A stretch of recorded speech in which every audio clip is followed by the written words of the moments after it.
nadie se ha reportado, ¿o sí? No, no hay ninguno reportado hasta ahorita.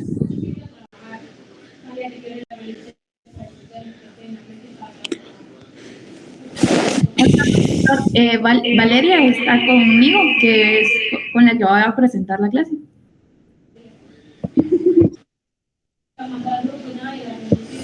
Buenas tardes, doctora. Aquí voy a presentar con Kenia.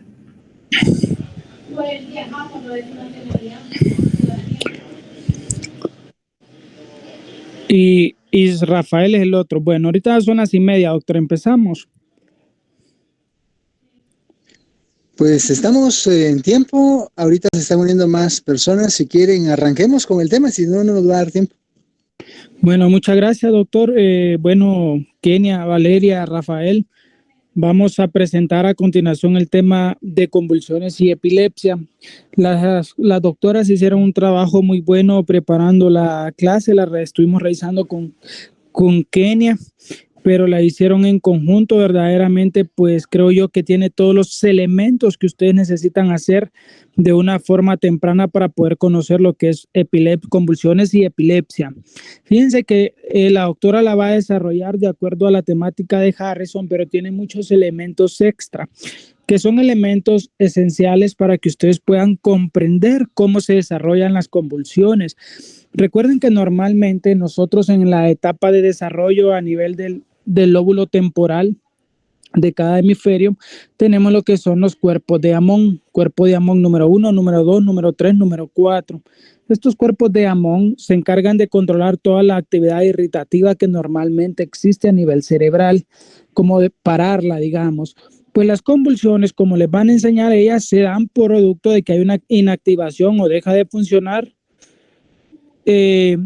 para detener como mecanismo de resguardo de las convulsiones. Entonces, presten atención a la presentación de Kenia y Valeria, porque les van a empezar hablando de mecanismos fisiopatológicos, les van a dar la clasificación actual y hacer algunas comparativas con otras, les van a hablar un poco de cómo se desarrollan los mecanismos convulsivos, les van a describir el tratamiento y les van a hablar, aparte de lo crónico, les van a hablar de una cosa muy importante, como lo es tratar las convulsiones que llegan en agudo a la emergencia. Es cierto que la incidencia ha bajado ahorita este último mes, pero creo que todos hemos visto un paciente convulsionar a priori. Entonces es importante que todos conozcan la forma de revertir esta patología. ¿Qué van a hacer ustedes si les llega un paciente convulsionando de 25 años de edad? Lleva 29 minutos convulsionando y ustedes solo tienen 1 minuto para parar esa convulsión y evitar los daños neurológicos permanentes en ese paciente. ¿Qué van a hacer ustedes si están en algún lugar y una persona empieza a convulsionar? ¿Qué van a hacer ustedes si van en un avión y observan que una persona empieza a convulsionar? Por ejemplo, son escenarios que frecuentemente nos encontramos y que como médicos tenemos la obligación de saber. Por lo tanto, con la doctora les vamos a enseñar todo este camino para que ustedes aprendan cómo conducirse en el mundo de las convulsiones y las epilepsias. Así que Kenia, Valeria, tienen la palabra. Muchas gracias. Kenia y Valeria, vamos a usar el mismo mecanismo. Cuando yo quiera intervenir, voy a levantar la mano para no interrumpirlas, ¿de acuerdo? Está bien, doctor. Entonces vamos a comenzar con la presentación de convulsiones y epilepsia. Para poder comenzar, vamos a tener los términos de convulsión y epilepsia y diferenciarlos. La convulsión van a ser eventos paroxísticos de descargas anormales que van a ser excesivas o de manera de actividad neuronal sincrónica en el cerebro. Estas se van a llegar a manifestar de maneras variables y se dice a nivel estadístico que entre un 5 a un 10% de la población va a presentar una convulsión durante toda su vida. La incidencia de estas se da más que todo en la primera etapa de vida y en la última década de vida. A diferencia de las epilepsias, pues estas ya van a ser consideradas como un fenómeno clínico porque se van a presentar como un proceso crónico subyacente.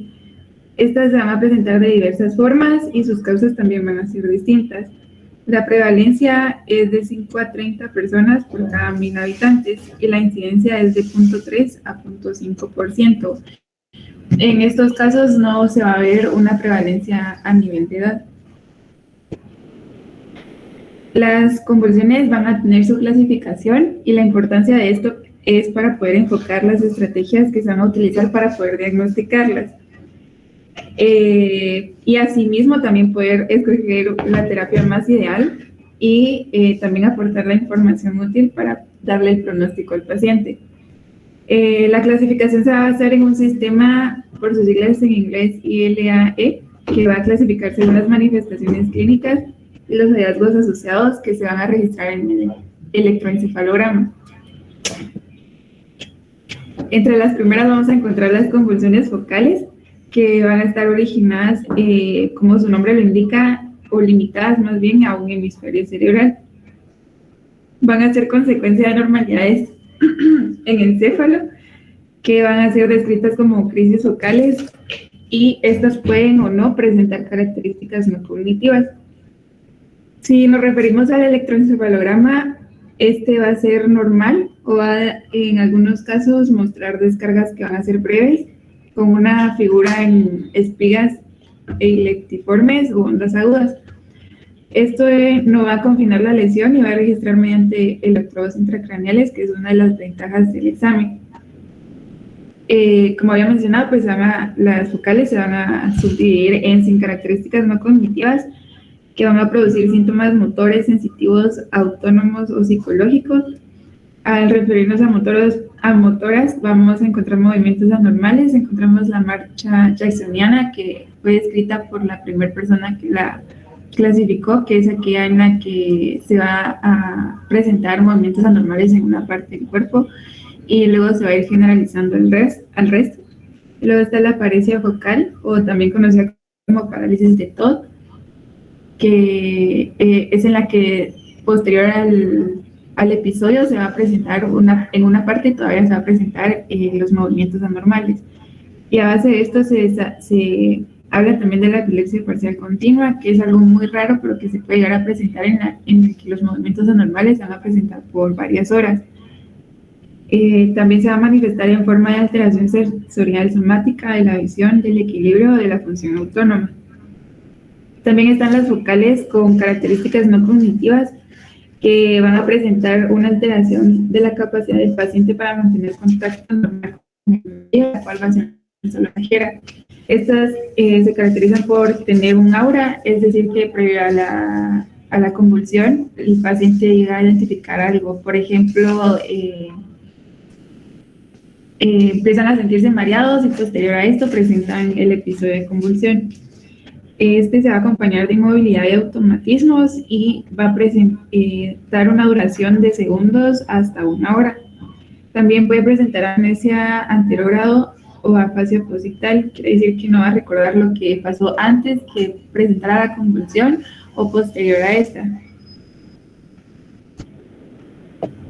Luego están las convulsiones generalizadas, que como su nombre lo indica, a diferencia de la focal, pues en esta se van a ver afectados ambos hemisferios cerebrales y van a ser consecuencia de anormalidades celulares, de anormalidades a nivel bioquímico o estructural de las células. Luego estas se van a subclasificar en de ausencia típica, que estas se caracterizan por tener una pérdida de conciencia sin pérdida de control postural, y se va a acompañar de signos motores bilaterales y los cuales también van a ser sutiles. Estas van a tener como origen la genética, a diferencia de las de ausencia típica, que estas van a tener mayor duración en tiempo de pérdida de conciencia. Sin embargo, van a tener un comienzo y final que van a ser menos bruscos. Los signos motores que se van a identificar van a ser mucho más marcados que en los de ausencia típica, y van a incluir signos que van a ser focales o lateralizados, a diferencia de la típica, que estos sí van a ser bilaterales. Además, se van a acompañar de anomalías estructurales que van a ser difusas o multifocales del cerebro, y estos no llegan a responder bien a los anticonvulsivos. Luego están las tónico-clónicas, que tienen como causa más común los trastornos metabólicos. Estas van a comenzar de forma brusca y van a presentar 3 etapas: la tipo tónica, luego la clónica y la posictal. En la tónica se van a ir a diferenciando una de otra por lo que se va a registrar en el electroencefalograma. En el caso de la tónica, va a haber un aumento progresivo de actividad generalizada rápida, que va a ser de bajo voltaje y va a ir seguida de descargas generalizadas en poliespigas y de gran amplitud. 10 a 20 segundos posteriores a empezar la tipo clónica, va a empezar la clónica, donde el electroencefalograma va a registrar ondas lentas que van a originar ondas de espiga. Y en esta fase además también se van a presentar periodos de relajación muscular, los cuales van a ir avanzando progresivamente hasta llegar a la fase posital, donde ya se va a registrar una lentitud difusa que se va a ir normalizando a medida que el paciente despierta en minutos o horas. Luego están las atónicas, que en este caso, no sé, doctor, si levantó el... No. Sí, pero cuando termine con las mioclónicas, me da la oportunidad, por favor. Ok. Entonces, después están las atónicas, que van a caracterizarse por tener pérdida repentina durante 1 a 2 segundos del tono muscular postural. Y además la conciencia se va a ver alterada, pero en un periodo de tiempo muy breve.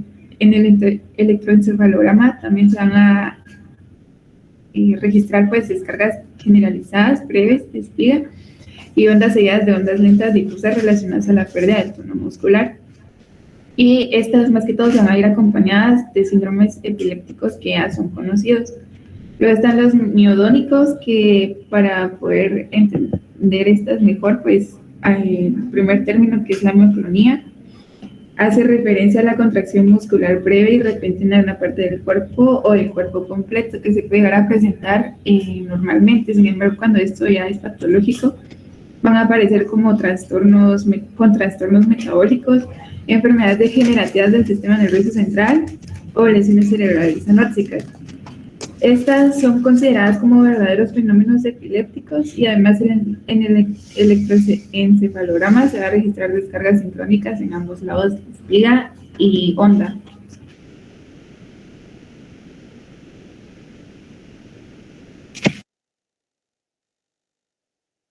Bueno, en esta parte es importante, jóvenes, que conozcan que lo que determina si una convulsión es focal o es generalizada es la extensión. Hay personas que pueden llegar nada más, por ejemplo, con movimientos sutiles de los dedos de las manos y de los pies. Y esto pues lo que nos lleva a la obligación es de buscar en los homúnculos cerebrales, de buscar en el homúnculo cerebral donde está localizada la lesión. ¿Por qué es importante esto? Porque ya vieron acá que no todas las convulsiones son tónico-clónicas, y si se fijan en la mayoría de ingresos solo saben describirlas como tónica-clónicas, pero un buen porcentaje de la población, y sobre todo la población infantil, puede que ven al niño y el niño de repente se queda desconectado del entorno, de todo lo que es el externo. Entonces la gente dice es que es distraído, es que no se concentra, pero no, así se manifiestan las convulsiones de tipo ausencia, solo pierden el estado de alerta, pero normalmente no se logran visualizar movimientos de algún tipo que representen clonías, mioclonías o tonicidad. Y luego ve que se van extendiendo en otro gran espectro de síndromes, por ejemplo las de ausencia típicas, las tónico-clónicas, que verdaderamente son las más comunes, con un episodio de tonicidad y después de mioclonía, las atónicas, donde el paciente solo se cae, miren, joven, va caminando y de repente se cae y uno dice, ¿qué le pasó? Por eso las convulsiones deben diferenciarse, y las doctoras les van a hacer la señalización más adelante de lo que es una convulsión y lo que es un síncope. Y también las mioclónicas. Como decían, existen datos que pueden predecir que el paciente va a convulsionar, y muchos pacientes o muchos familiares ya saben cuál es el aura o el factor predisponente que van a presentar, el factor señalador que van a presentar para indicar que viene un cuadro convulsivo siguiente. Entonces, puede ser mal olor, puede ser destellos luminosos, destellos negros en el ambiente, pueden ser zumbidos o tinnitus, algunos pueden mostrar incluso alucinaciones, fíjense, jóvenes, y pues otros empiezan con una afectación de una parte en específica y se extiende a lo largo de todo el organismo cuando los mecanismos de protección no son capaces de controlar a ese espacio del cerebro únicamente la actividad eléctrica irritativa, sino que dejan que se expande. Como dice ella, pueden tener diferentes orígenes orígenes. Hay pacientes que incluso ustedes van a escuchar como que hacen un grito, se llama grito ictal, que es por espasmo, cuando tienen sobre todo de tipo mioclónicos. Y luego la característica de todas es que van a presentar un periodo posictal, no solo la tónico-clónica, sino que todas presentan un periodo posictal, que es el episodio donde el paciente queda somnoliento, aturdido, desorientado y va recuperando gradualmente en cuestión de minutos, incluso a horas, ¿verdad? Para que lo vean claro. Y luego de esto, ellas les van a presentar unos cuadros sindrómicos que son bien importantes que presten atención. Gracias.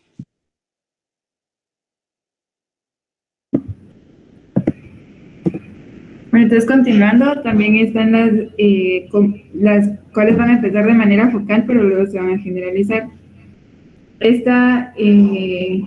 La focal se va a propagar hasta abarcar ambos hemisferios, concluyendo en convulsiones generalizadas, las cuales comúnmente van a ser tipo tónico-clónicas. Y esto se va a presentar más que todo cuando se ubica en el foco, el foco se ubica en el lóbulo frontal. Luego va a estar también las convulsiones que no son clasificadas, y esto va a ser más que todo al inicio, cuando no se considera que esto sea ya sea focal o generalizada. Y se estudian hasta que ya se tengan datos adicionales, los cuales les permitan asignarles una clasificación que sea válida.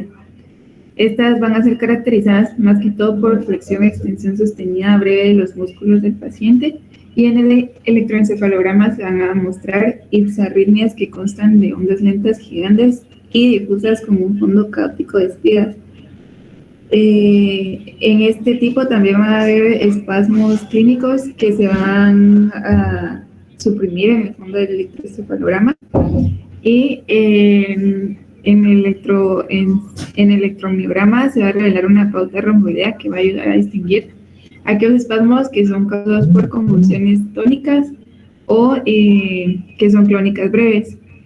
En estas, pues, se van a presentar espasmos epilépticos de función neuronal y conectividad del sistema nervioso inmaduro frente al maduro, más que todo por el desarrollo de los niños que todavía se está desarrollando ese sistema.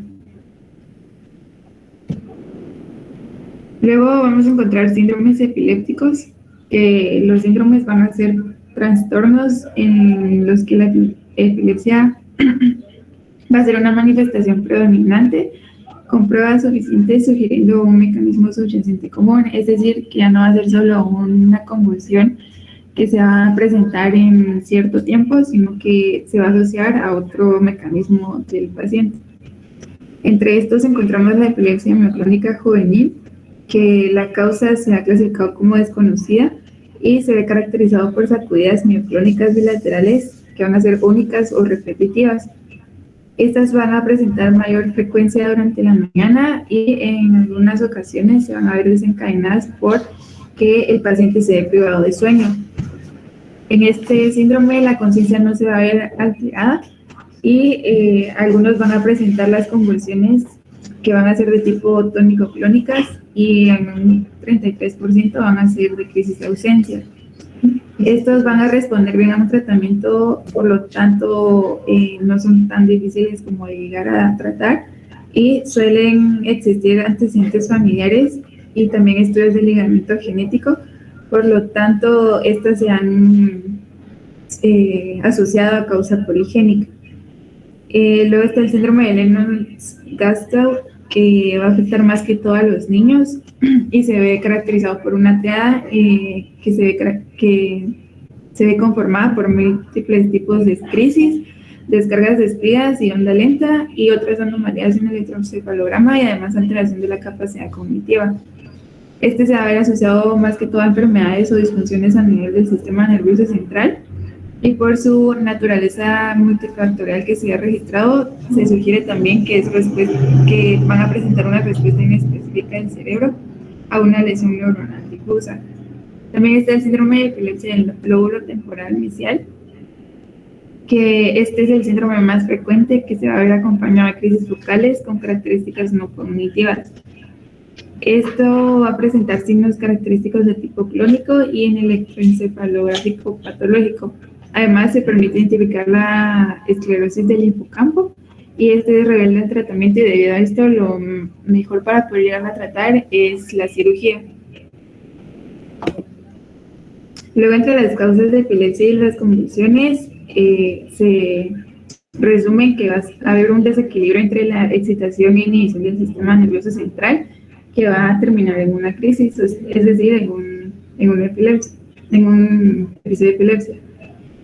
Entre las causas que se han mencionado, se van a ver observaciones clínicas que son influenciadas por diferentes factores, los cuales van a mediar alguna situación que termina originando la crisis de epilepsia, y entre estas se mencionan la susceptibilidad o el umbral para la crisis, que son factores endógenos como la genética. Esto quiere decir que va a depender en cada paciente qué tan susceptible puede llegar a ser su sistema para que se desarrolle la crisis.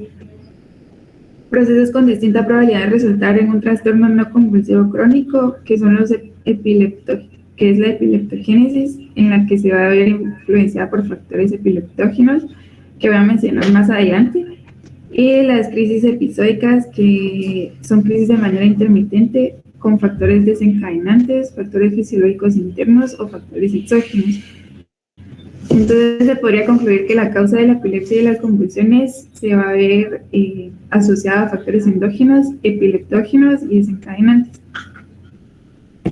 Y pues como es común clasificarlo entre edades, se van a ver diferentes causas, entre estas los recién nacidos menores de un mes, y están los trastornos metabólicos, abstinencia de drogas cuando la madre consumía durante el embarazo, entre los lactantes y niños mayores de un mes o menores de 12 años, se va a ver influenciados por trastornos genéticos, infecciones del sistema nervioso central o traumatismos. Los traumatismos también van a ser desencadenantes en los adolescentes de 12 a 18 años y en adultos jóvenes de 18 a 35, entre otras causas. Y luego, con respecto ya más como a la fisiología, vemos esta imagen en la que vemos ilustrada una neurona, y se van desarrollando las distintas etapas. Primero, pues, en el número 1 se va a dar un potencial de acción que va a llegar va a iniciar la transmisión sináptica. Posterior a que la señal llega, los canales de sodio se van a abrir y van a despolarizar la membrana del terminal axónico. Con el terminal axónico ya despolarizado, pues la compuerta del calcio se va a abrir, y entonces el calcio ya va a permitirse entrar a la célula y disparar la fusión de las vesículas del neurotransmisor con la membrana presináptica. Posterior, pues ya las moléculas del neurotransmisor se van a difundir a través de la hendidura sináptica y se unen a los receptores sobre la membrana postsináptica, y a estos receptores activados van a abrir canales del sodio de compuerta química y despolarizan la membrana postsináptica. La propagación ya de esta despolarización que se va a presentar va a disparar un potencial de acción en la membrana adyacente, y entonces ya la acetilcolina va a ser degradada por la enzima acetilcolinesterasa, y los componentes de la acetilcolina que fueron degradados y se obtuvieron van a ser captados nuevamente por las células presinápticas para su reutilización. Y ya se va a dar una transmisión sináptica, y en donde la acetilcolina y las vesículas también van a ser recicladas. Sin embargo, en los procesos de las convulsiones, todo esto se va a ver alterado, entonces se va a estar enviando señales, y así sucesivamente, lo que va a ir desencadenando el episodio de epilepsia. Luego está la epileptogénesis, que es el término que se utiliza en la transformación de la red neuronal normal a una que va a ser hiperexcitable de manera repetida. Además, se dice que posterior a esta transformación de la red neuronal van a transcurrir normalmente entre meses, incluso años, para que se presente o se demuestre de manera clínica. Además, también lesiones van a disminuir el umbral de crisis en la región afectada hasta que se va a producir de manera espontánea y por lo tanto no se va a tener un control sobre el nivel del umbral y por lo tanto este se va a quedar como más hiperexcitable, como había mencionado anteriormente. Además, se han registrado otros resultados en base a pruebas que pérdida de neuronas van a generar una reorganización de las que aún están o brotes de las, como mencioné, supervivientes, afectando la excitabilidad de la red neuronal. Además, alteraciones de las propiedades bioquímicas e intrínsecas de las células de la red neuronal también van a favorecer el trastorno de las mismas. Y asimismo también van a estar las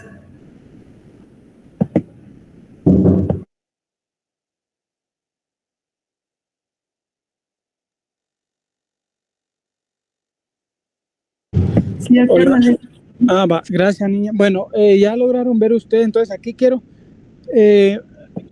señalar 3 puntos fundamentales. El primero es, ya les enseñaron ellas la triada clínica característica del síndrome de Lennox-Gastaut.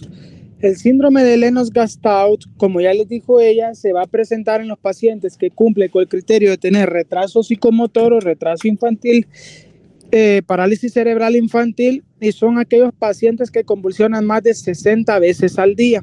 ¿Por qué es importante que sepan esto? Porque tanto en pediatría como en medicina interna los van a ver con gran frecuencia. Parálisis cerebral infantil, más de 60 convulsiones al día y no se ven con medicamentos comunes. Entonces, estos pacientes, cuando vean esos niños que llegan con un retraso, que es evidente por la fascia, por la anatomía del paciente, y que convulsionen en repetidas ocasiones, sepan ustedes que se puede estar tratando un síndrome de Lennox-Gastaut, que es uno de los síndromes ampliamente conocidos, y convulsionan más de 60 veces al día. Tenemos también el otro que ya mencionó, que es el síndrome de esclerosis mesial del lóbulo temporal. Este es importante que lo conozcan y como les decía al inicio de la clase, en los lóbulos temporales es donde se encuentran los cuerpos de Amón. Entonces, cualquier lesión que de una u otra manera, o mejor dicho, de forma significativa o incluso de forma no significativa afecte el lóbulo temporal, es un riesgo preestablecido de que mi paciente pueda o no presentar convulsiones. Entonces, esos síndromes tienen que tenerlos muy claros y conocerlos como los acaban de describir las doctoras. Otra parte muy importante como segundo punto es lo que les acaban de enseñar ellas en la sinapsis neuronal. Esto es muy importante y es esencial para que puedan conocer el mecanismo fisiopatológico de los medicamentos que existen para tratar las convulsiones, teniendo en cuenta que básicamente los hay nada más de 4 tipos y algunos mecanismos en diferentes fármacos se pueden mezclar. Pero si prestaron atención a la imagen que ellas presentaron de cómo se da el inicio de la actividad neuronal convulsiva, van a entender cuando hablemos un poco de los fármacos. Y en tercera instancia, lo que ellas están señalando. Por eso, cuando hay pérdida de neuronas, hay una reacomodación y una modificación del umbral excitativo de las neuronas. Por eso se fijan ustedes que muchos pacientes que en fechas previas tuvieron un evento cerebrovascular y ya hicieron gliosis o cicatriz, perdieron ese tejido nervioso y llegan convulsionando a la emergencia. Lo mismo sucede con aquellos que tuvieron traumas cráneoencefálicos, que tuvieron hemorragias y que llegan a posteriori convulsionando a los servicios de emergencia, por esta razón que ellas acaban de describir. Muchas gracias, jóvenes.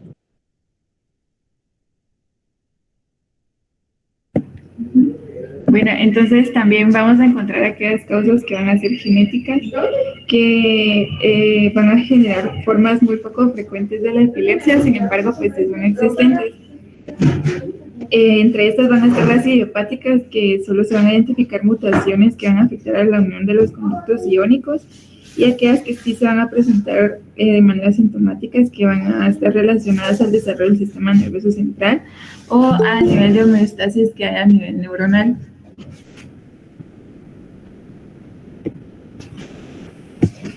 Bueno, ahora hablando un poco más sobre lo que va a ser la anamnesis y la exploración del paciente, pues siempre hay que recordar que el interrogatorio hacia nuestros pacientes pues nos va a orientar hacia el diagnóstico del paciente, pues va a ser los pacientes quienes nos van a contar sobre la sintomatología que han presentado, o probablemente cuando llevan en crisis convulsivas, o así puede ser el familiar que ha estado cerca de ellos, quien nos va a dar los datos del paciente, y es por eso que es importante realizar una buena exploración a nuestros pacientes y también un interrogatorio adecuado, ¿verdad? Así vamos a confirmar o descartar que el paciente realmente lo que presentó fue un episodio convulsivo, y por eso pues repito, que es importante interrogar al paciente y nunca como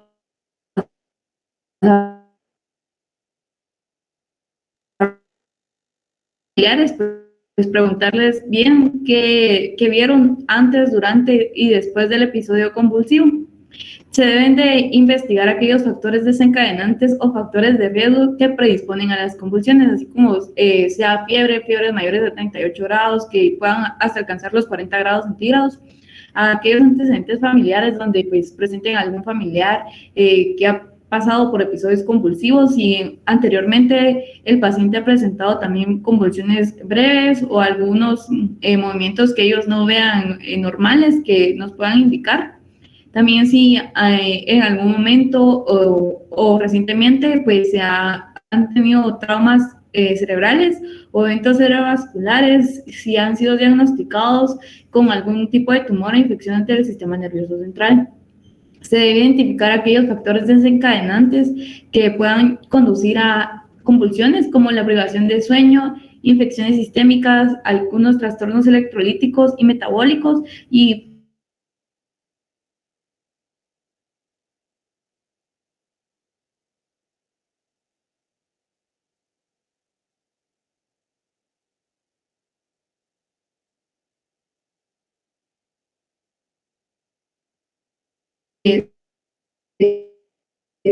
debemos de realizar pruebas de laboratorio, ya sea principalmente una química, ¿verdad? Donde vamos a poder ver los niveles séricos de glucosa, electrolitos, calcio y magnesio, para descartar que las convulsiones no sean originadas por algún desequilibrio de estos, y así poder, si son causadas por algún desequilibrio, pues contrarrestarlos y que el paciente mejore. También es importante, si no sabemos la causa específica de las convulsiones en los pacientes, pues se debe realizar exámenes toxicológicos, tanto en sangre como en orina, para descartar que el paciente haya consumido algún tipo de sustancia ilícita, como drogas, la cual sea el causante de este episodio, ¿verdad? También se debe si el paciente pues tiene episodios convulsivos, se debe realizar una punción lumbar para poder analizar el líquido cefalorraquídeo y pues descartar meningitis o encefalitis, principalmente en aquellos pacientes que son inmunocomprometidos, ¿verdad? Además de esto, pues de los exámenes complementarios de sangre, también debemos hacer estudios por imagen, pues estos van a ser los más específicos y sensibles a la hora de poder identificar si el paciente presenta algún tipo de hemorragia o algún tipo de trauma. Pues se deben de realizar en las primeras horas posteriores a que el paciente presentó el episodio convulsivo, y así poder identificar las causas. Pues en algunas bibliografías pues recomiendan que lo principal a realizar es una resonancia magnética cerebral, porque esta va a tener mayor sensibilidad para identificar lesiones cerebrales y malformaciones vasculares. Pero pues lamentablemente en nuestros medios la resonancia magnética pues la tenemos ya como así como muy lejos a nuestro alcance, porque es muy difícil acceder a una de ellas. Entonces lo primero que hacemos es una tomografía cerebral. Y también es nos ayuda un montón a poder identificar si el paciente pues tiene algún tipo de CB o algún tipo de trauma le causó esto y hay algún tipo de hemorragia, para poder descartar que existan lesiones anatómicas en las estructuras cerebrales. Entonces, como diagnósticos diferenciales, es importante identificar si el paciente realmente presentó un episodio convulsivo como tal, o si es algo parecido que le esté causando sintomatología que le provoque este estado como convulsivos. Entonces, entre los dos diagnósticos diferenciales está lo que son las síncopes. Ya como mencionó mi compañera, las convulsiones se van a caracterizar porque algunas veces, la mayoría de las veces presentan una aura, cianosis, van a producir pérdida de la conciencia, manifestaciones motoras que no van a durar más de 15 segundos, también van a producir algún tipo de dolores musculares y somnolencia. En la síncope, pues se va a caracterizar porque se va a producir un tipo de dolor agudo, también puede ser desencadenado por un periodo de ansiedad, o cuando los pacientes pues cambian súbitamente de posición, puede ser que sea ocasionado un desmayo o que se caigan de su altura y ellos digan que fue una convulsión. Además del síncope se va a acompañar debilidad, sudoración y náuseas. Muchas veces van a presentar visión en túnel o pérdida del conocimiento breve. Al inicio de la síncope se puede acompañar de una actividad motora convulsiva, pero cada vez la síncope va a producir un episodio convulsivo tónico-clónico. Y otro diagnóstico diferencial podrían ser las convulsiones psicógenas, que son causadas por estrés psicológicos y estos episodios se van a caracterizar porque son de mayor duración y pueden aparecer y desaparecer en minutos u horas. ¿Sí, doctor? Presente la siguiente slide donde tiene la otra comparativa y luego ya yo voy a dar mi opinión. Está bien, doctor.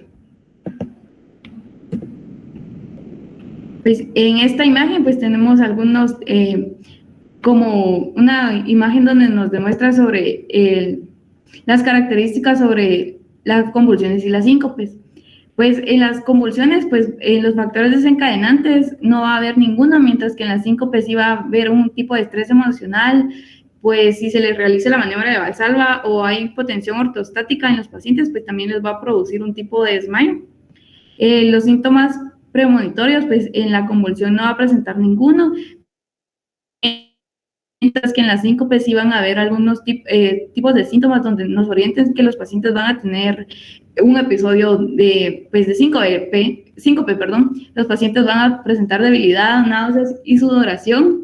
En la postura pues puede ser variable y en la síncope principalmente los pacientes siempre están de pie y se caen de su propia altura. En la transición a la inconsciencia, en la convulsión suele ser inmediata y en la síncope pues, puede estar gradual durante algunos segundos. Y la pérdida del conocimiento, pues en la convulsión va a durar minutos y en la síncope segundos. Y los movimientos tónico-clónicos 30 a 60 segundos en las convulsiones y en la síncope es importante pues que nunca van a pasar más de 15 segundos. También hay que fijarnos en los aspectos de la cara de los pacientes, las facies, pues van a presentar cianosis, espuma en la boca en las convulsiones, mientras que en el síncope únicamente van a presentar lo que es palidez. Los pacientes pues algunas veces en las convulsiones van a padecer desorientados y con una somnolencia después del episodio, y en la síncope va a durar menos de 5 minutos.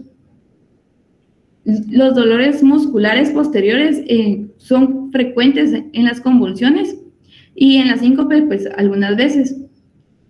En algunas veces los pacientes también se pueden presentar lo que van a decir que se mordieron la lengua durante este episodio de convulsión. Y pues en la síncope es rara vez lo que va a presentar esto. También va a presentar lo que es cefalea, pero se presenta más en lo que es las convulsiones que en las síncopes.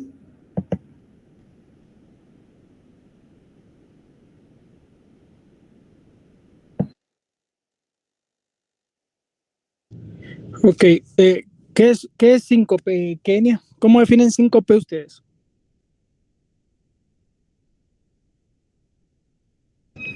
Es una pérdida momentánea de la conciencia que no puede llegar a producir como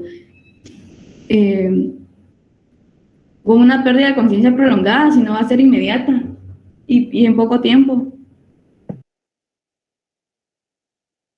Bueno, de hecho, síncope es la característica del síncope y lo que hace la diferencia entre síncope y presíncope o lipotimia es que en el síncope hay una alteración completa del estado de alerta. El paciente pierde por completo su estado de alerta. Pues lo mismo sucede en las convulsiones mientras el paciente está convulsionando. Por eso es un diagnóstico diferencial que debemos hacer siempre de una convulsión. Pero la característica del síncope es que el paciente altera el estado de alerta por completo, igual que en la convulsión. Eso es síncope. Y el síncope puede estar dado por causas de origen neurológico, como una convulsión, por ejemplo. El síncope puede estar originado por una causa cardíaca, como una arritmia o un paro cardíaco. Bueno, en este caso no se denomina síncope cuando es paro cardíaco, pero sí por una arritmia, por una falla cardíaca con bajo gasto.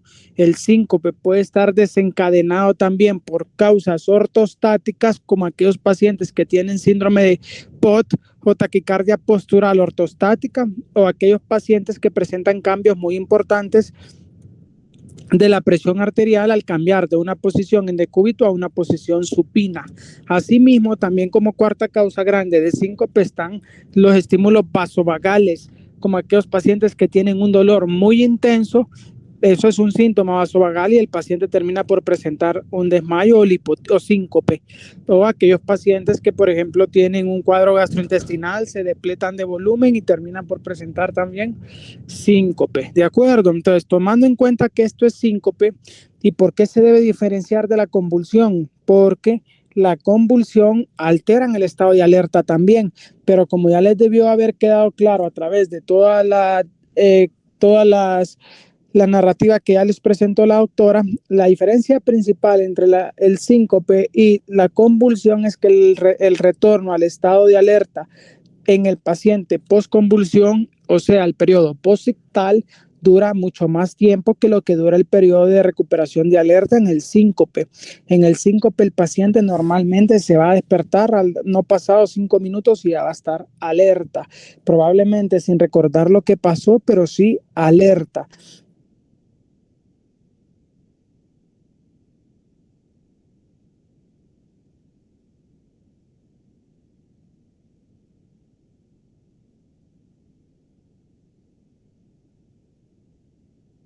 Que al cuello si está convulsionando o es una crisis psicógena. Bueno, elementos fundamentales en la diferenciación diagnóstica es que obviamente en la convulsión hay una descarga adrenérgica importante, por lo tanto los pacientes llegan taquicárdicos, llegan hipertensos, obviamente pueden elevar lactato por el mecanismo muscular anaerobio, por las contracciones, y son características fundamentales. Segundo, que cuando ustedes tratan de contener la pierna, el brazo o algo de lo que está, la zona donde está haciendo movimientos involuntarios, no es posible pararlos. En las crisis psicógenas el paciente no eleva ni la frecuencia cardíaca, no eleva la presión arterial, no eleva el lactato, y cuando ustedes tratan de detener la pierna, el brazo, la extremidad que está con un movimiento, lo logran hacer. Y en muchas ocasiones el que tiene la crisis psicógena está alerta, está hablando, está interactuando. Normalmente en la convulsión no va a haber parpadeo, hay desviación de la dirección de los ojos, normalmente hacia polo superior, pero el paciente no está con parpadeo constante. Los pacientes que simulan convulsiones normalmente también empiezan a parpadear. ¿De acuerdo? Es para que tengan claro la diferenciación que puede existir entre los 3 elementos diferenciales principales: convulsión, síncope o crisis convulsiva psicógena, que realmente no es una convulsión. Gracias, doctora.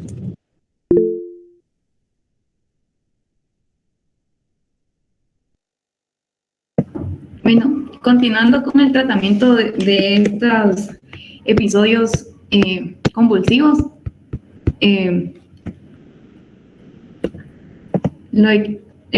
es importante, como había mencionado antes, que podíamos ver si las convulsiones eran causadas por desequilibrios metabólicos. Pues al compensarlos, pues las convulsiones deberían de desaparecer y así no usar un tratamiento antiepiléptico. Si las convulsiones son causadas por el consumo de drogas o alcohol, pues es mejor educar al paciente y decirle que debe de evitar el consumo de estas sustancias para, pues, evitar los futuros episodios epilépticos. En cuanto a Al uso de fármacos, pues los más utilizados han sido la carbamazepina, el levetiracetam, ácido valproico, fenobarbital, clonazepam, la motrigina y difenilidam. ¿Sí? Bueno, aquí tienen que tener algo muy claro antes de empezar a tratar a un paciente. No todos los pacientes que convulsionan se tratan. Todos los pacientes epilépticos sí reciben tratamiento al menos por un tiempo, un periodo de tiempo establecido. ¿Cuándo vamos a tratar a un paciente realmente por una crisis convulsiva? Bueno, hay dos razones fundamentales. Como ya les está diciendo aquí la doctora, las crisis convulsivas se pueden desencadenar por trastorno metabólico, por traumatismo, etcétera, etcétera. Ya vimos diferentes mecanismos que desencadenan una convulsión. Lo importante aquí es que si mi paciente convulsiona durante la noche o mi paciente tiene un estudio tomográfico, resonancia magnética o electroencefalograma que me indique que hay actividad convulsiva, en esos tres estudios o cuando es durante el sueño, hay que tratar, aunque solo sea una convulsión a que se presente. En el resto de pacientes que llegan a la emergencia por una crisis, por una convulsión única, no van a recibir tratamiento hasta que estudiemos al paciente. Pero si convulsionó en la noche o tiene un ataque, un arresto, que dice que tiene una lesión, como por ejemplo una masa, un tumor, sabemos que hasta que quitemos el mecanismo desarrollador de la convulsión, se va a aliviar el cuadro. ¿Y por qué los de la noche, doctor? Bueno, normalmente, como todos ustedes ya saben, el principal neurotransmisor inhibitorio del organismo es el GABA, el ácido gamma ácido gamma aminobutírico, ¿verdad? Eso es el GABA. Entonces, el GABA lo que hace es que deprime el sistema nervioso, es el principal neurotransmisor no excitatorio o principal neurotransmisor inhibitorio que existe en el organismo. Por eso, algunos fármacos como las benzodiazepinas que actúan a nivel del GABA son de elección como primera instancia para detener las convulsiones. Entonces, si mi paciente convulsiona durante la noche, que es cuando el GABA está con su mayor expresión, es decir, el cerebro está lo mayor inhibido que es posible, significa que entonces tiene un umbral muy bajo para la actividad eléctrica irritativa y que seguramente me va a volver a convulsionar.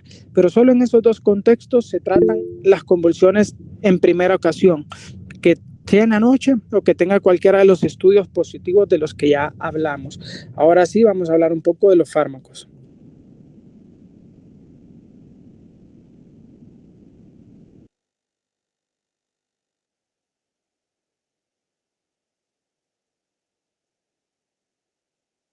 Bueno, para comenzar con los fármacos, vamos a hablar primero del uno que es el levetiracetam, que es un antiepiléptico derivado de la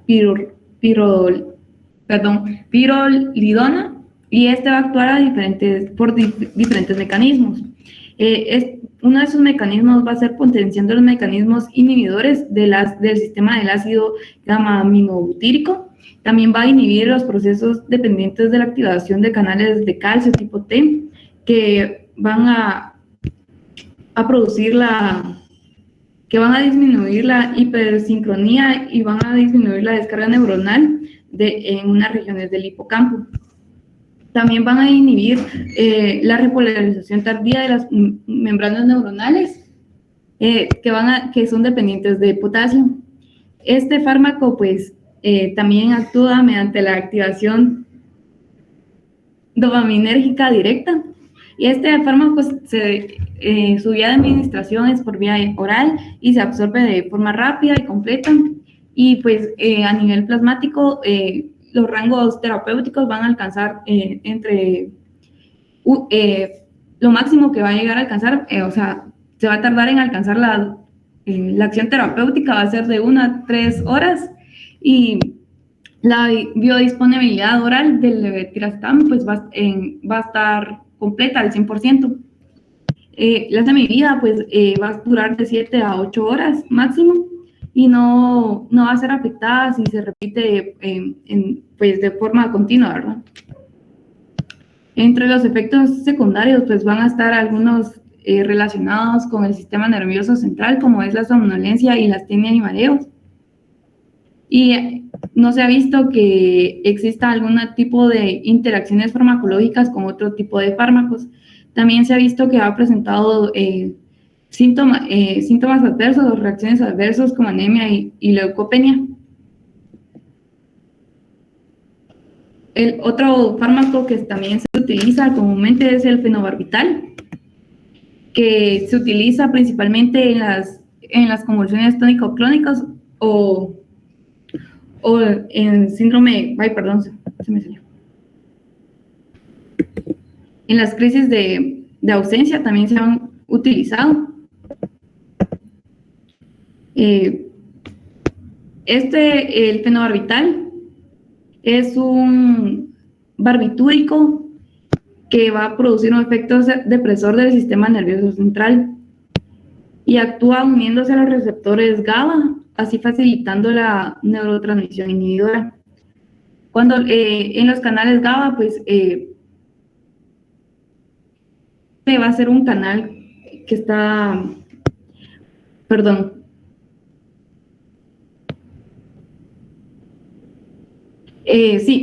los barbitúricos pues se van a unir a los receptores de GABA y así van a producir el paso de iones cloruro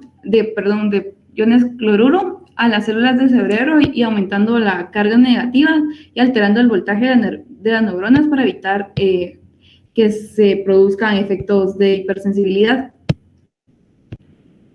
Y uno de los efectos del fenobarbital es que va a producir efectos a través de todo el sistema nervioso central, por lo que puede producir alteraciones del humor, sedación leve, hipnosis y también puede llegar a producir coma.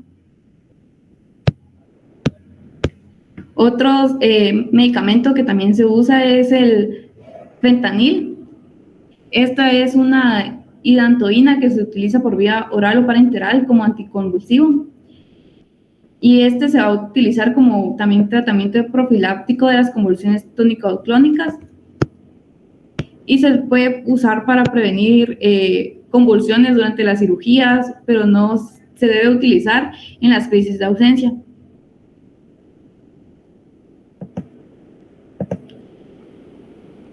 Otro fármaco que también se utiliza es la carbamazepina, que es un anticonvulsivo oral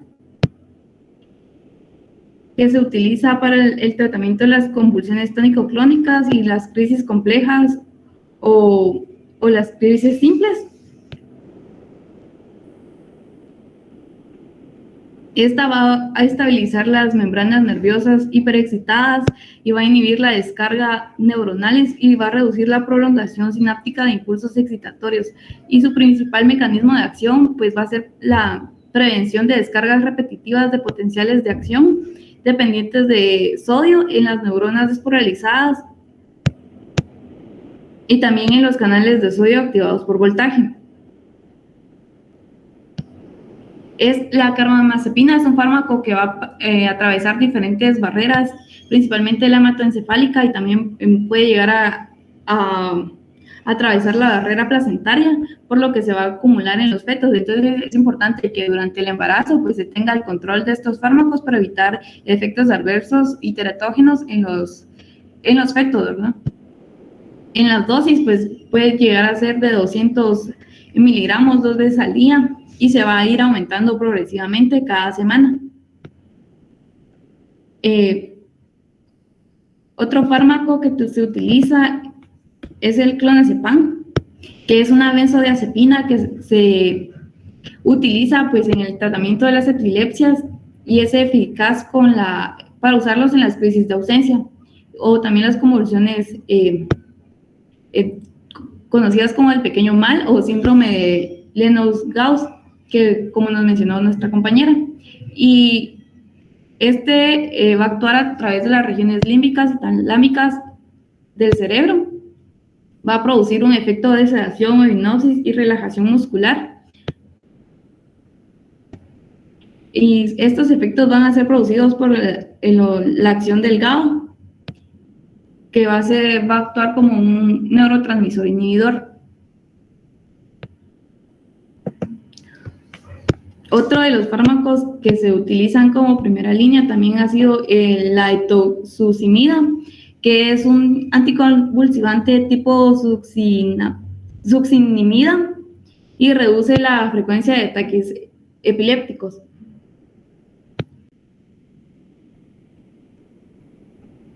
Este va a deprimir la corteza motora e incrementa el umbral del sistema nervioso central para el estímulo de convulsiones. Entre las concentraciones plasmáticas que se han encontrado es que se encuentra entre 40 a 100 microgramos mililitros y la semivida de este fármaco va a ser de 60 a 40 horas.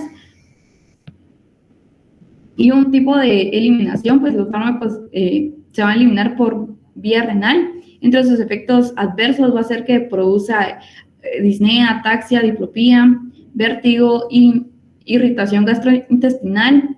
También pues se ha visto que puede llegar a tener leve reacción farmacológica con otros fármacos. Y otro de los fármacos que también se han utilizado es la motrigine, que es un fármaco anticonvulsivante que se utiliza por vía oral, que va a tener una actividad antifolato.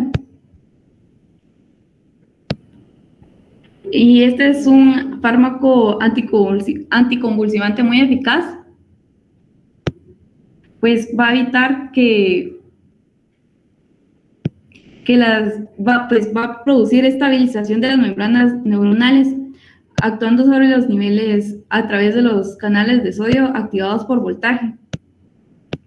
Esta se va a administrar por vía oral y se absorbe de forma rápida y va a tener una biodisponibilidad del 98%. Entre las dosis, pues se ha recomendado que deben de comenzar con dosis de 50 miligramos al día durante 2 semanas y cada semana pues cada 2 semanas se puede ir incrementando 100 miligramos al día. Y es importante pues llevar el monitoreo para no alcanzar dosis tóxicas y cuando se alcanza la dosis máxima o cuando desaparecen los síntomas, pues esa sería la dosis terapéutica del paciente. Otro de los fármacos también bastante utilizados es el ácido valproico, otro anticonvulsivo que se utiliza para el tratamiento de las crisis de ausencia y es un fármaco que se ha utilizado como de elección más que las carbamazepinas y este va a aumentar las concentraciones del ácido gamma aminobutírico en el cerebro y va a inhibir las enzimas que catabolizan este neurotransmisor y va a bloquear la recaptación de GABA por el sistema nervioso central.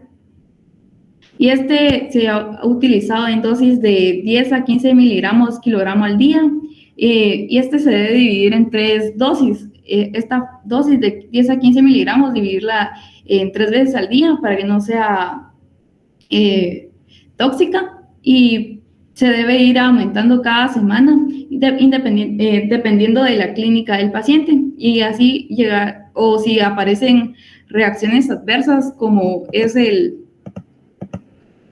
la hepatotoxicidad, pues se debe evitar aumentar las dosis.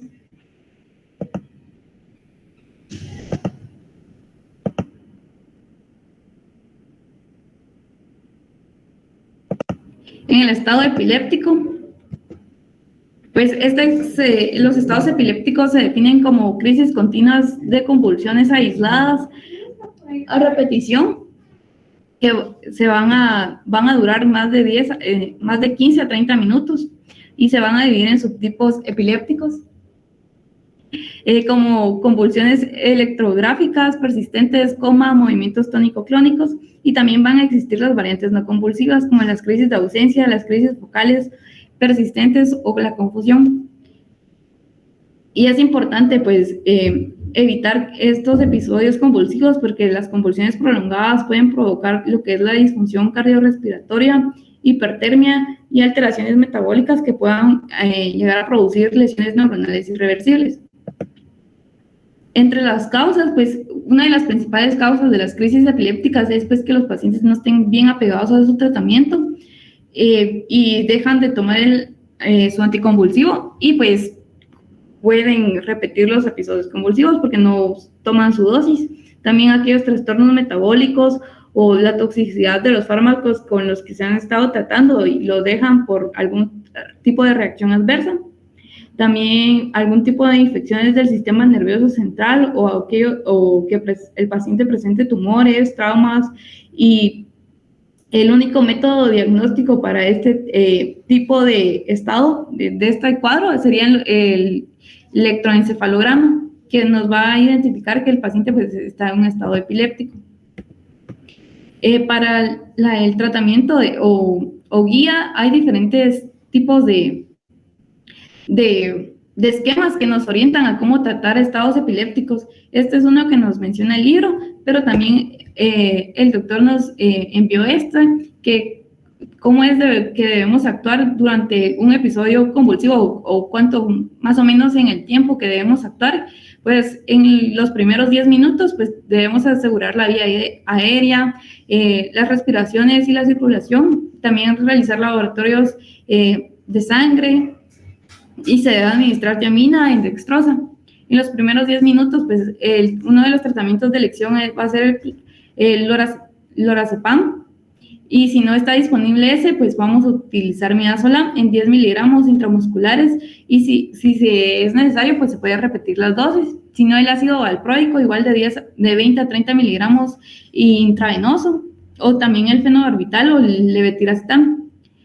Pasado 30 minutos, pues debemos utilizar fenitoína o en 20 miligramos intravenoso. Después de los 30 minutos hasta un lapso de 90 minutos, pues podemos utilizar lo que es midazolam o propofol.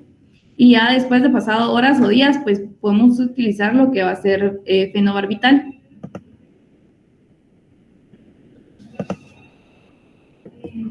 Y el libro nos menciona aspectos especiales que debemos de tener en cuenta durante los estados epilépticos en las mujeres. Y ahí en el libro mencionaba que durante los periodos menstruales se ha visto que las mujeres pues han presentado o ya sea un aumento o disminución de los estados epilépticos, y esto debido a diferentes factores que como podría ser el aumento del estrógeno y progesterona durante esta etapa. Y en el embarazo, pues principalmente se ha visto que el 50% de las pacientes no ha presentado ninguna complicación durante el embarazo, mientras que el 30% sí ha presentado aumento de los episodios convulsivos, pero el 20% reportó disminución de estados convulsivos. Y es importante tener en cuenta los fármacos que se utilizan, pues muchos como el ácido valproico puede producir teratogenicidad en los fetos, y es por eso que se debe monitorizar a la paciente y se debe recomendar pues solo utilizar un tipo de fármacos, una monoterapia, para no producir daños fetales. También los fármacos antiepilépticos pueden causar deficiencias reversibles de los factores de coagulación en los neonatos, por lo que es importante que durante las últimas semanas del embarazo la madre sea medicada con vitamina K por vía oral, y cuando el neonato nazca, pues se le debe administrar 1 miligramo de vitamina K. Es importante pues conocer la farmacocinética de los fármacos y conocer cómo se transportan a través de las membranas, porque algunos fármacos pueden llegar a atravesar las membranas placentarias y pueden llegar a ser dañinos para los pacientes. Y también se ha visto que algunos fármacos pues se pueden transportar a través de o excretar por la leche. Entonces también es importante monitorizar al lactante. Si se ve que el paciente presenta algún tipo de reacción adversa o algo que no sea normal, pues se debe suspender la lactancia materna. Esa sería la única indicación para suspender la lactancia materna de madres que consumen algún tipo de antiepiléptico, solo si el paciente, el neonato o el lactante, presenta reacciones adversas relacionadas con los fármacos.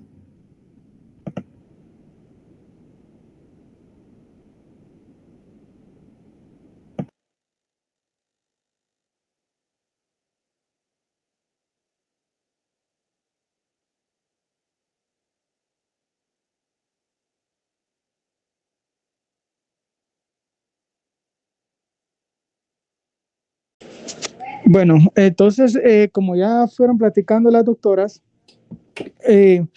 es importante que entiendan, porque la doctora presentó los fármacos, pero es importante que entiendan la forma en la que actúan los fármacos. ¿Ok? Hay tres grandes grupos o familia de fármacos. Los tres grandes grupos de familia de fármacos verdaderamente son los que actúan a nivel de los canales de calcio y sodio, de los canales de los canales de iones dependientes de voltaje, los que disminuyen el GABA y los que estimulan el GABA y los que inhiben el neurotransmisor excitatorio más potente que hay. ¿Cuál es este? Pues ya saben ustedes que al actuar a nivel de inhibición del neurotransmisor excitatorio, pues va a parar las convulsiones. Una vez que sabemos esto, ¿cuáles son las tres grandes familias de fármacos entonces que hay? Las tres grandes familias, los que inhiben los canales de sodio, donde están la mayoría de fármacos, incluyendo la fenitoína, la carbamazepina, la fosfenitoína, la oxcarbazepina. Estos actúan inhibiendo los canales de lo que es sodio, pero también puede tener actividad a nivel de los canales de calcio. A nivel de los canales de calcio es importante que conozcan que tenemos canales de calcio de acción rápida y canales de calcio de acción lenta. Entonces, ¿cuáles son los que actúan a nivel de canales de calcio de acción rápida? Por ejemplo, el ácido valproico. Los que actúan a nivel de los canales de calcio de acción lenta es la etosuccinida. Por eso le decía yo a Karen que debíamos comentar sobre el etosuccinato, la etosuccinida, porque este es el principal fármaco de acción contra las crisis de ausencia. Si algún día les preguntan cuál es el fármaco de elección para tratar las crisis de ausencia, el fármaco de elección para tratar las crisis de ausencia es el etosuccinato o etosuccinida. De acuerdo, porque actúa a nivel de los canales de calcio de bajo voltaje. ¿Qué quiere decir bajo voltaje o alto voltaje? Los de alto voltaje son rápidamente excitados y los de bajo voltaje son lentamente excitados. Por eso, si es una crisis de ausencia, el de elección es el etosuccinato. Estos son los que actúan a nivel de los canales de sodio y de los canales de calcio. Tenemos el otro grupo que son los fármacos que actúan a nivel de los canales a nivel del neurotransmisor inhibidor más potente, que es el GABA, como son las benzodiazepinas. Por eso ella les habló del clonazepam, les presentó el diagrama que les presentó previamente de los pasos algorítmicos para tratar la crisis convulsiva, porque el primer paso para tratarla son las benzodiazepinas, porque estas van a actuar estimulando el GABA y el GABA va a tratar de bloquear toda esta actividad epiléptica convulsiva. Y tenemos el tercer grupo que son los que actúan a nivel de los canales del neurotransmisor excitatorio, que es el topiramato. Estos fármacos que actúan a nivel del topiramato, pues obviamente van a bloquear la actividad excesiva eléctrica que este tiene. Este es lo que hace el topiramato, es el principal neurotransmisor excitatorio que existe. Entonces, si ubicamos esas tres grandes clases de familia, los fármacos que les mencionaron las doctoras se ubican en cada uno de estos grupos. Vamos a definir el estatus epiléptico inminente o por establecerse aquel paciente que lleva 5 minutos convulsionando y no ha recuperado el estado de alerta. Ahí es el momento crucial de tratarlo para evitar, como estamos viendo en la imagen, que llegue a un estatus epiléptico establecido. ¿Cómo lo hacemos? Tenemos tres opciones. Como dijimos, las que más rápido actúan y que actúan a nivel del GABA son las benzodiazepinas. Tenemos tres. Si tenemos una vía intravenosa, sin pensarlo, utilicemos lo que es el lorazepam en 2 miligramos. Si la vía que tenemos es intramuscular, utilicemos midazolam 10 miligramos, intramuscular, intranasal o bucal. Si no tenemos ninguna vía, obviamente intramuscular siempre vamos a tener, pero también sepan que existe una tercera opción que es el diazepam por vía rectal. Cualquiera de los tres los tienen que dar inmediatamente y ustedes detecten una convulsión. El paciente que les comenté de 25 años que lleva 29 minutos convulsionando, el primer paso, jóvenes, para evitar que se produzca un estatus epiléptico establecido es darle la benzodiazepina en el momento del contacto o si lo están trasladando de una ambulancia a la casa. Ojo, siempre deben monitorizar los signos vitales porque ya saben ustedes que las benzodiazepinas producen depresión del sistema de alerta y del sistema respiratorio. Ya ellas les explicaron claramente el ABCD de las convulsiones. Recuerden que como está convulsionando, está el principal combustible del cerebro es la glucosa. Está convulsionando, está consumiendo glucosa, entonces debemos darle dextrosa a los pacientes que lleguen convulsionando. Pero antes de la dextrosa, démosle tiamina, porque si solo damos dextrosa y hay poca tiamina, va a consumir la reserva que queda y vamos a complicar el cuadro. Como paso número 2, llegó a la emergencia, siguen convulsionando en los siguientes 30 minutos a pesar que ya pusieron benzodiazepinas, entonces lo que tienen que hacer es darle los fármacos anticonvulsivos, pero aquí jóvenes ya tienen un estatus epiléptico que se denomina establecido. ¿Por qué? Porque ya lleva 30 minutos convulsionando y ya dieron las benzodiazepinas. Siguiente slide, por favor. Entonces, ¿qué tienen que hacer acá? Lo que ya les enseñaron las doctoras, que es la impregnación con los fármacos anticonvulsivos. Hay 4 fármacos anticonvulsivos de primera línea que existen en la actualidad: la lacosamida, la fenitoína, el levetiracetam y el valproato. Ya las doctoras les dijeron cómo se deben impregnar y la velocidad a la que debemos impregnar. Entonces, si después de estos fármacos mi paciente sigue convulsionando, entonces ya lo llamamos, ya es refractario a benzodiazepinas y refractario a fármaco convulsivo. Entonces es el tercer estadio o estatus epiléptico refractario. Aquí es donde tenemos que utilizar entonces en el paciente e inducirlo a un coma farmacológico con benzodiazepinas o con propofol, para reducir toda esa actividad nerviosa excitatoria del cerebro y evitar que siga convulsionando. Entonces, el primer paso en la ambulancia o en la emergencia es benzodiazepina.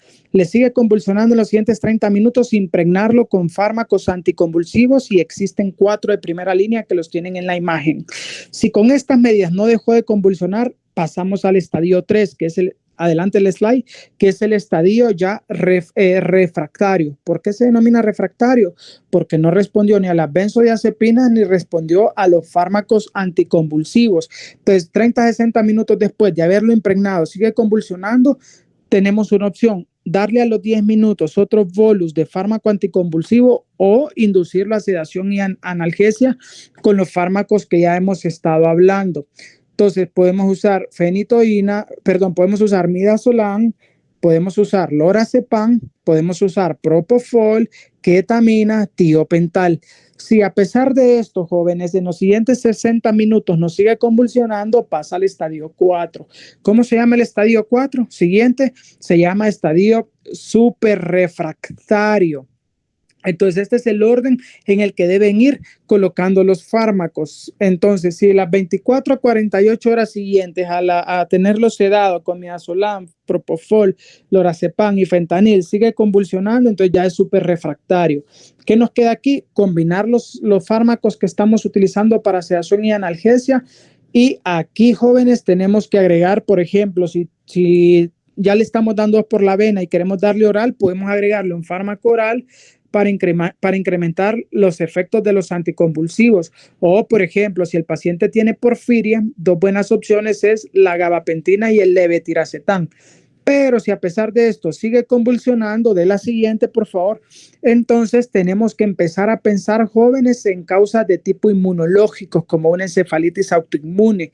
En ese caso debemos dar magnesio, debemos dar metilprednisolona sumado a inmunoglobulinas. Esto es muy importante porque ya hemos llegado a muchos pacientes que tenemos que llegar hasta esta etapa y no logramos quitar la convulsión. ¿Saben cómo lo estamos viendo con mucha frecuencia? Luego de las encefalitis víricas, como por ejemplo las causadas por herpes o incluso pacientes post-COVID que desarrollan encefalitis autoinmune. Así que mucho cuidado a alguien que tuvo COVID y a posteriori empieza a convulsionar. Pues ahí tenemos que usar esteroides, inmunoglobulinas y tratarlo como una encefalitis autoinmune. Si a pesar de esto no resuelve, pues utópicamente se describe que debemos ir a quitar el foco irritativo que hayamos identificado mediante cirugía. Entonces, ¿cuál es el mensaje final de todo esto? Que se conozcan las etapas que hay: el inminente, el estatus epiléptico establecido, el refractario y el superrefractario. que conozcan qué vamos a hacer en cada una de esas etapas y, por supuesto, que sepan cuáles son los 4 fármacos de primera línea que existen para tratar el estatus epiléptico, saber aplicarlo en la emergencia o si están en un turno de los médicos generales durante la noche, durante el día y no hay nadie más que los pueda apoyar, por lo menos estos 4 deben saber la dosis de impregnación y cómo se debe impregnar para que se quiten la idea de la cabeza de que la fenitoína siempre debe ir a un gramo en dosis estándar. No, si es una paciente pequeñita, 1 gramo es mucho y las dosis supraterapéuticas también pueden hacer convulsionar. Si es una dosis muy alta y si es una dosis un paciente muy grande, la dosis de 1 gramo va a ser insuficiente y va a seguir convulsionando. Por eso es 20 miligramos por kilo la dosis de fenitoína, 20 a 30 la de ácido valproico, 20 a 60 la de levetiracetam, ¿verdad? Las que deben conocer, que son las primeras líneas de tratamiento que tenemos y las 3 las tenemos en el Hospital Roosevelt. Entonces, lo primero, la benzodiazepina, segundo, estos fármacos y luego ya el manejo especializado que acabamos de ver. Muchas gracias, jóvenes. Gracias, doctoras, por la clase, por la interpretación y por haber hecho caso o haber seguido las indicaciones, mejor dicho. Eso es muy bueno para ustedes también como estudiantes y pues creo que la clase tuvo todos los elementos esenciales que los compañeros deben aprender. Las felicito y les agradezco. Doctor Juan Pablo, muchas gracias a todos y pues